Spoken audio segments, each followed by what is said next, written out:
still do it. It's time. Is it? Okay. What's that?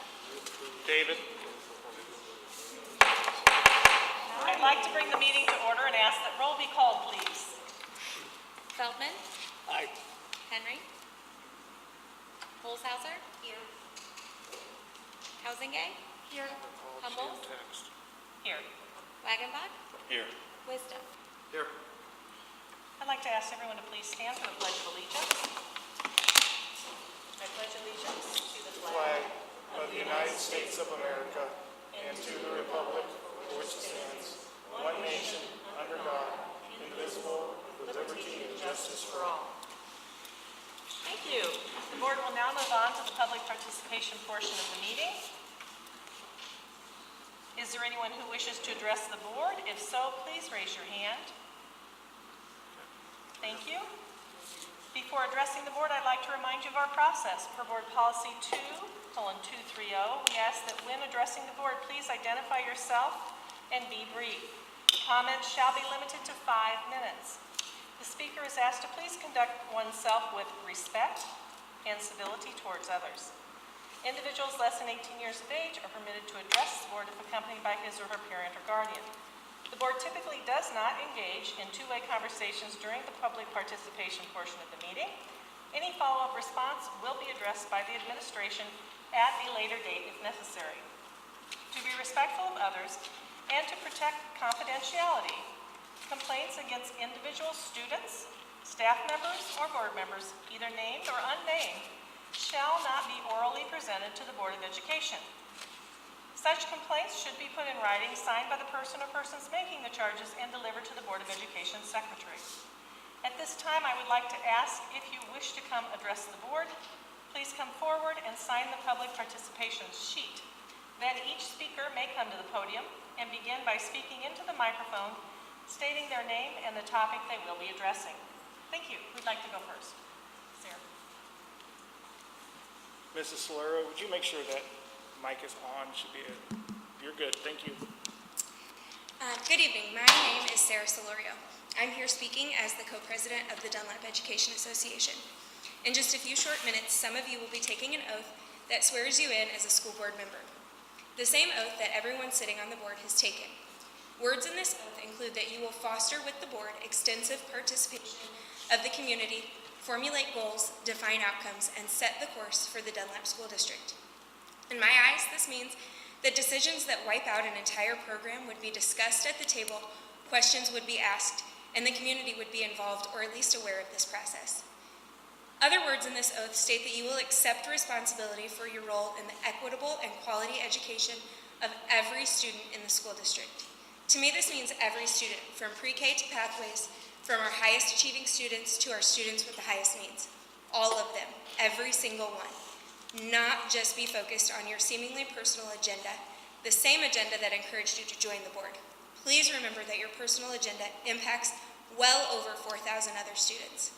You must acknowledge the impact of the messages you send through your behaviors as well as the methods you employ for conducting business in this amazing school district. People learn by example, and we need positive role models.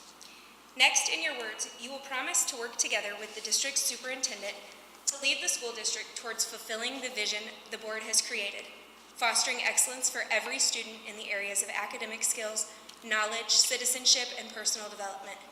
To me, this means your job is to make decisions that empower every student that walks through the doors of Dunlap, to ensure that they have the necessary skills to leave the Dunlap School District as productive citizens, not just grades on paper.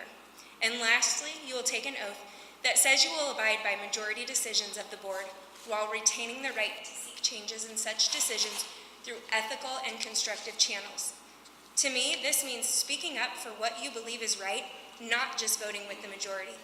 It also means that just because something is legal doesn't make it ethical.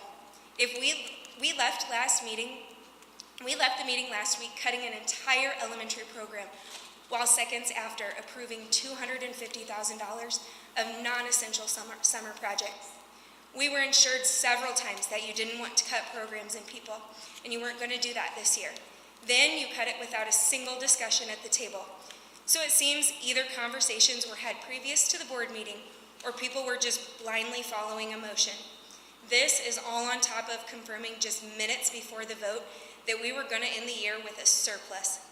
While we know and understand that 2 board members discussing a board matter outside of a meeting is legal, to us it doesn't seem ethical or transparent. To cut an entire program without a public discussion is far from ethical or transparent. Author Simon Sinek offers a quote that serves as a powerful reminder to anyone that is in charge or that is in a position to make life-changing decisions. He states, "Leadership is not about being in charge.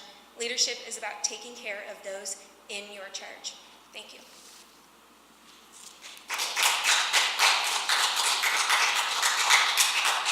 Can we have the next person come forward, please?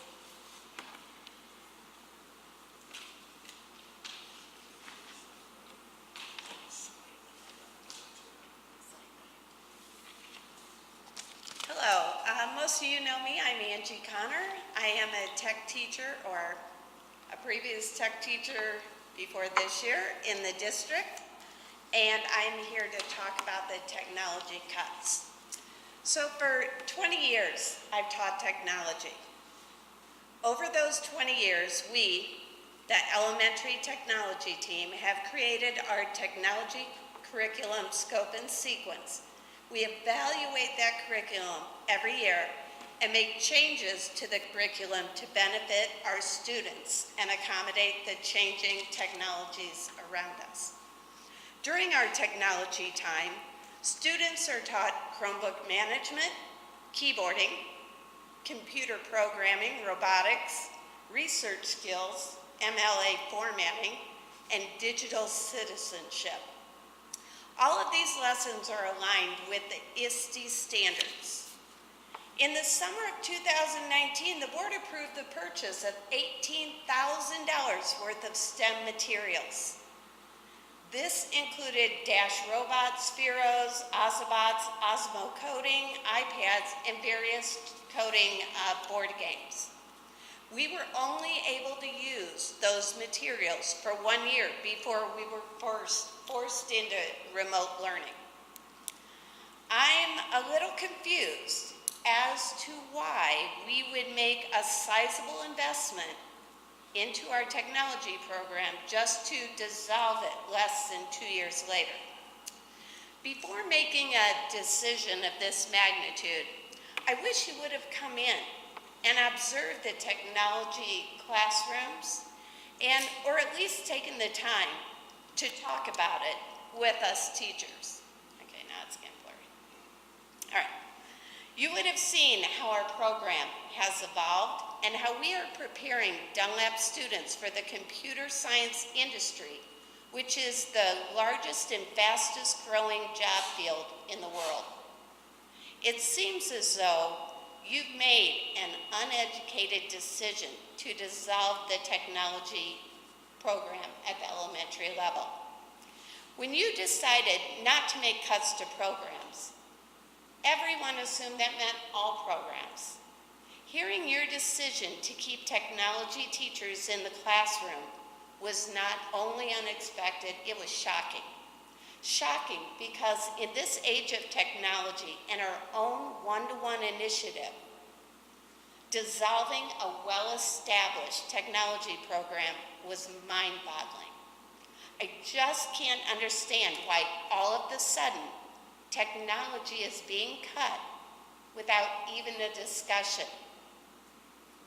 Was there a discussion and we missed it? I know that it is impossible for you to be in every classroom and talk with every teacher in the district.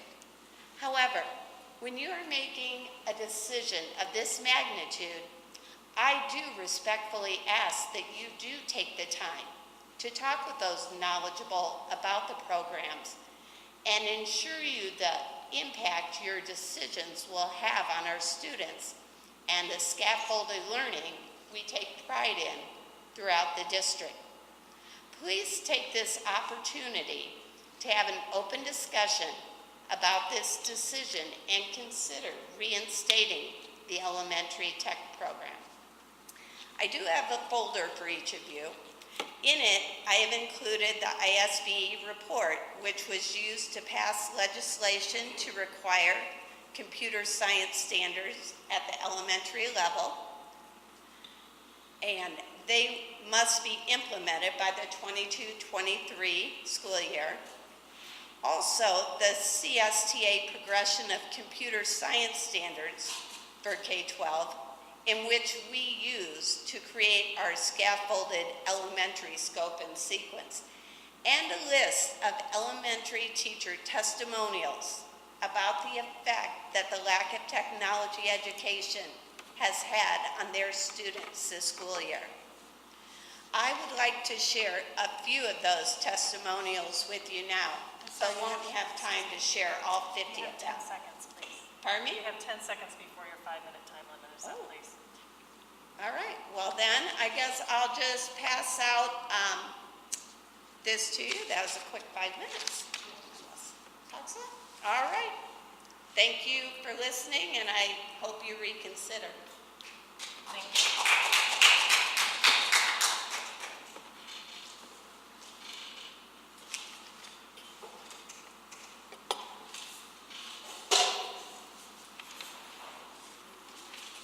Would the next person that would like to speak come up, please?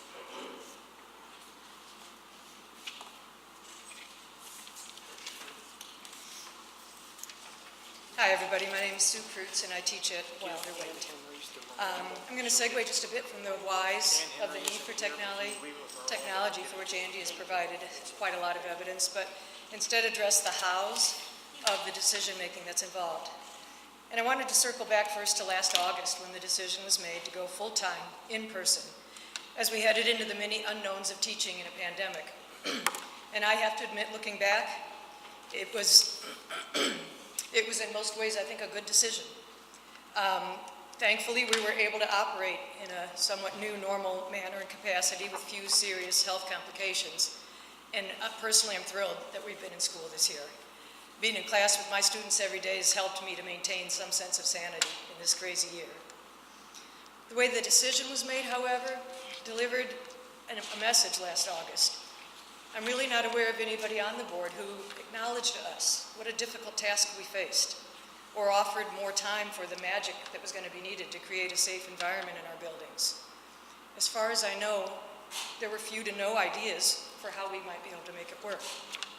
I don't even think we got a "we're rooting for you." I'm not even sure that day that anyone looked us in the eye.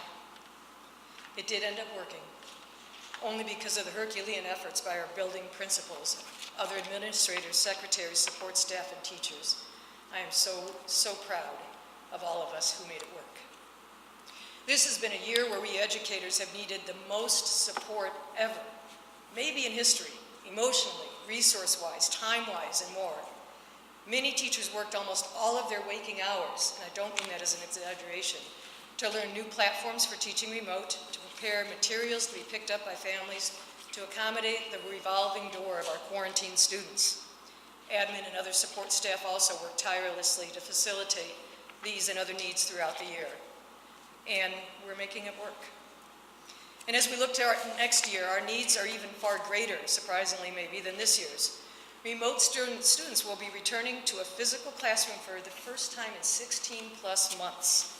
The impact will be so great on their mental health, their social well-being, behavioral issues, the learning gap that will be faced in every classroom. I've had 3 students rejoin my class after a semester of remote learning, and they were all good kids. Yet still, 3 months later, I see that deer in the headlights look on their faces. Classroom routines and responsibilities have taken them weeks and months to become comfortable with, and they're still adjusting. If I had another 5 minutes time slot, I could offer many examples of the ways the remote students have struggled, and I hope somebody will care enough to ask at some point soon. Decisions that are being made now on class sizes will have a huge impact on how long it will take to make up these gaps and return to some form of normal. How will these decisions be made? I just want to end with some quotes from an article that was called "How the Pandemic Will Change the Future of Schools." The quote was made from a school district who boasted of collaboration among union, administration, and board leaders. And it said they had worked together to navigate the pandemic, and they felt they'd emerge stronger. The most impactful quote to me was this one. Our board and our superintendent made it clear that every stakeholder is valued, that every opinion and emotion is valued, and even if we don't all agree, we can respect one another. And I guess that's what we're looking for. Whether it's a decision about tech, other curriculum issues, anything relating to student needs, we don't come here to try to win a point for our side. We come here hoping for the respect that can be achieved when we collaborate, when we listen, most importantly, when you have trust that we teachers truly know and want what's right for our students. And hopefully we get to a point where we're also able to trust how and why decisions are made. Thank you.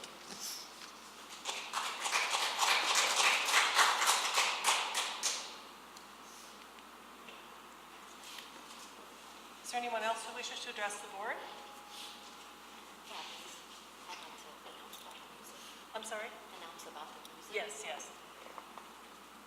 This concludes the public participation portion of the meeting. Before we move on to the reorganization of the board, Mrs. Holzhauser has a brief recognition. Yeah, I just wanted to recognize the music department. They did win the IHSA class AA music sweepstakes, and this is the 4th year in a row. So I just want to recognize how well the music program is doing this year. So congratulations to them. Nice job. Thank you.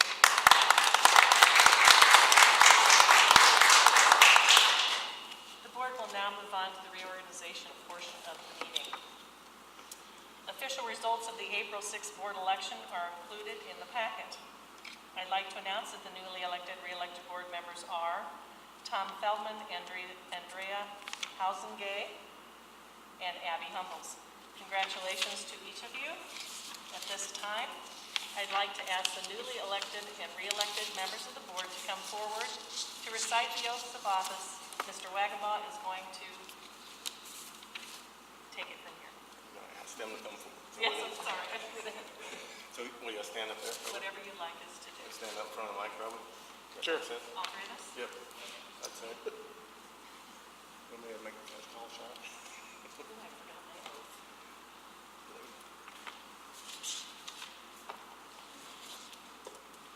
So just as the band did well, let's see if we can stay together on our time here. Don't direct it. Whenever you're ready to start, if you can read that to us.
Thank you, and welcome each of you back on another year for the board and for the school district.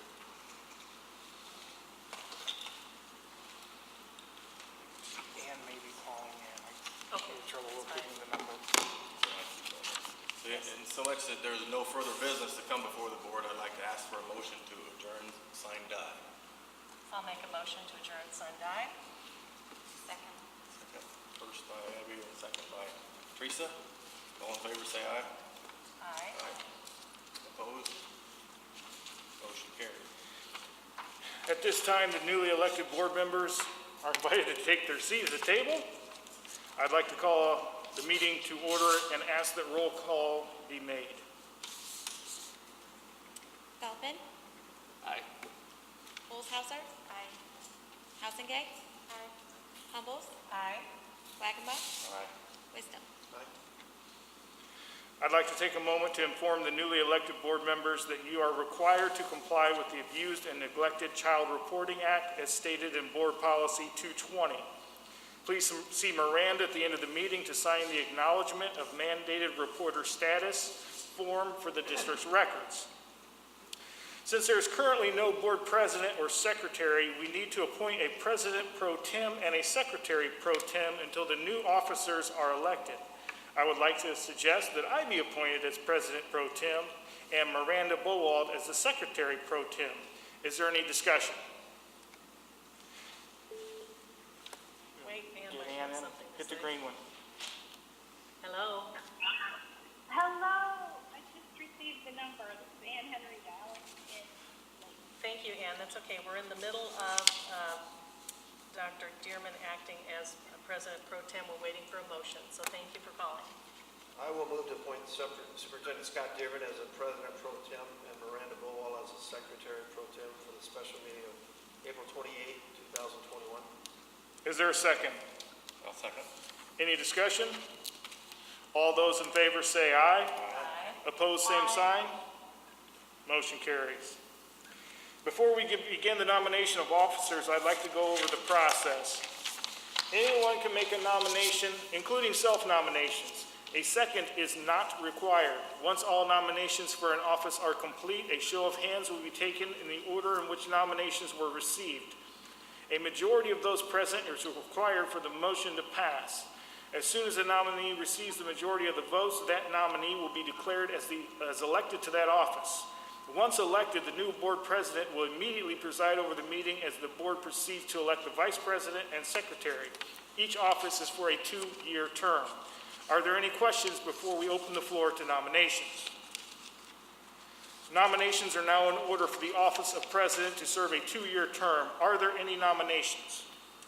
I will nominate Abby Humbles to serve as President for another 2-year term.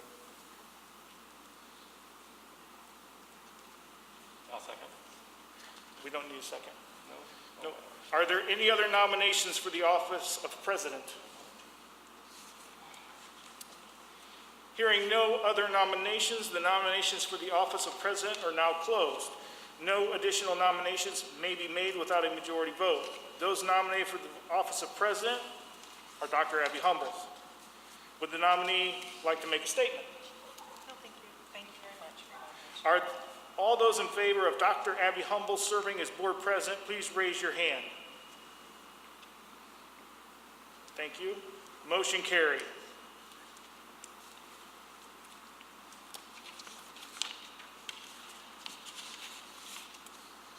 The newly elected president will assume her role and will facilitate the meeting from this point forward.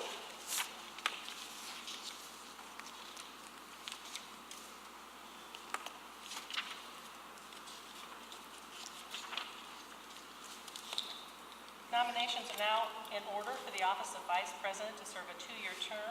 Are there any nominations? I will nominate Teresa Holzhauser for the office of Vice President to serve a 2-year term on the Dunlap Board of Education. Thank you. Are there any other nominations for the office of vice president?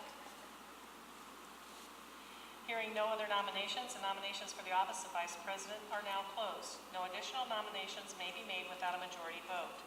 Those nominations for the office of vice president is Teresa Holzhauser, Is there any discussion regarding the nomination for the office of Vice President, or would any nominee like to make a statement? Thank you for the nomination. All those in favor of Mrs. Teresa Holzhauser serving as Vice President, please raise your hand. Motion carried. By majority vote of the board, I declare that Teresa Holzhauser has been elected for the office of Vice President. All those in favor of Teresa Holzhauser as Vice President, please raise, that was on there twice, right? Okay, serving as, okay, all those in favor of Teresa Holzhauser serving as Board President, please raise your hand. We already did it, okay. By majority vote, I declare that she is Vice President. I think that was already on there too. I think that's for the second, third nominees. No, that was, The second nominee, we didn't have more than okay, one, all right. so you only had these ones.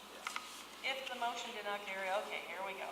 Nominations for secretary are now in order for the office of Board Secretary to serve a 2-year term. Are there any nominations? I will nominate Tim Wagenbach to serve as board secretary for another 2-year term. Thank you. Are there any other nominations for the office of secretary? Hearing none. The nominations for the office of secretary are now closed. No additional nominations may be made without a majority vote. Those nominations for the office of secretary is Tim Wagenbach. Is there any discussion regarding the nomination for office of secretary, or would any nominee like to make a statement? Would you like to make a statement, Mr. Wagenbach? No statements. All those in favor of Mr. Tim Wagenbach serving as secretary, please raise your hand. Motion carried. By majority vote of the board, I declare Tim Wagenbach has been elected for the office of secretary.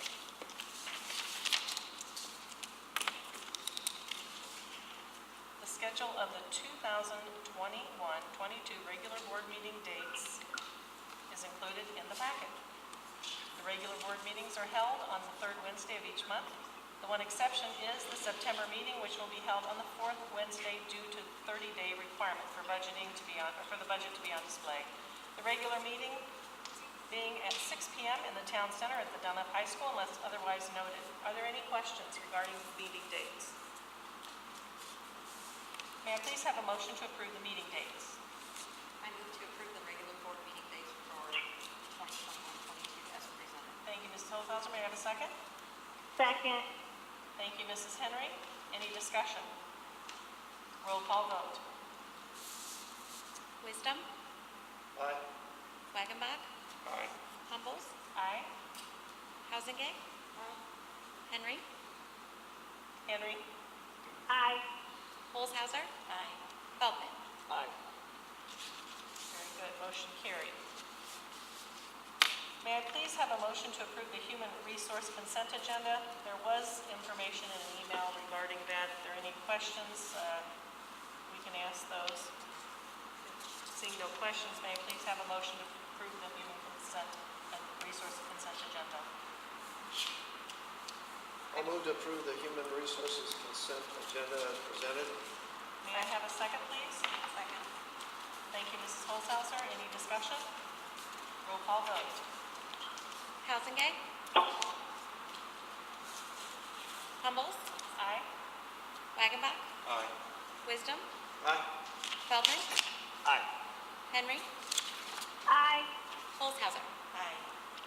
Motion carried.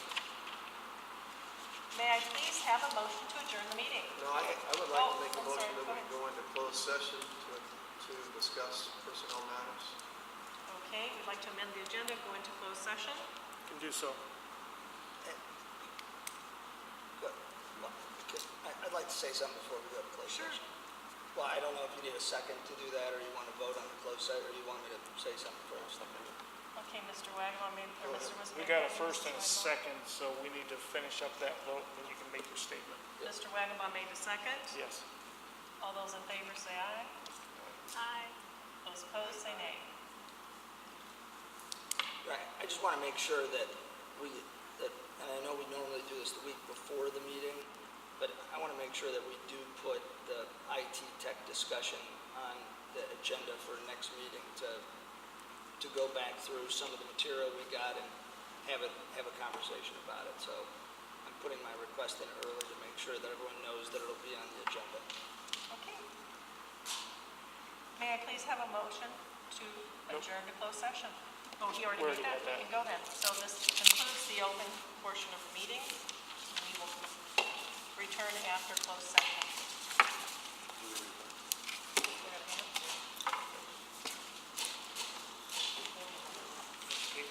David, you want to kill the stream?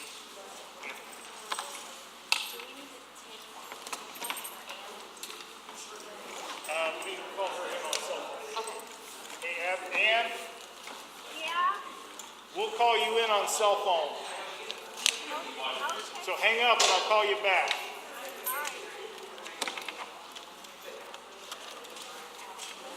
I know. Well, Larry didn't have left, so we have exchange. This is Dunlap Middle.